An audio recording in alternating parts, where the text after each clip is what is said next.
வணக்கம். ச ரீசெண்டாக ஒரு வெப் சீரிஸ் பார்த்தேன். சட்டமும் நிதியும் அப்படின்ற ஒரு வெப் சீரிஸு G5ல இருக்குது. ஓகே, நிறைய பேர் பார்த்தீங்கன்னாக்க நீ இழந்த படத்தில் கதையே இல்லை, இந்த வெப் சீரிஸில் கதையே இல்லை அப்படின்னு சொல்கிறாங்க இல்லையா.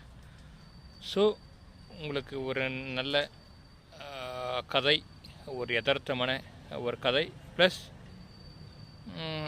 அடுத்த கட்டம் என்ன, அது அடுத்த சீன் என்ன அப்படின்ற ஒரு சர்ப்ரைஸ் ஓகே எலிமெண்ட்டோட வந்து இந்த வெப் சீரிஸும் இது வந்து ஒரு மினி வெப் சீரிஸ் தான். ஆனால் ஒரு மீனிங்ஃபுல்லான ஒரு வெப் சீரிஸுங்க. ஆக்டர் சரவணன் வந்து வெரி டீசெண்டாக என்னை ப்ளே பண்ணியிருக்காரு. கண்டிப்பாக உங்களுக்கு டைம் கிடைக்கக்குள்ள இந்த ஒரு G5ல இருக்கிற இந்த மினி வெப் சீரிஸை கண்டிப்பாக பாருங்கள். ஒரு லோ பட்ஜெட்டில் ஒரு நல்ல ஒரு எஃபெக்டிவ் போட்டு டீசெண்டாக எடுத்திருக்காங்க. எல்லா ஆடியன்ஸுக்கும் வந்து ரெக்கமெண்ட் பண்ணுறேன் இந்த வெப் சீரிஸை. பாய்.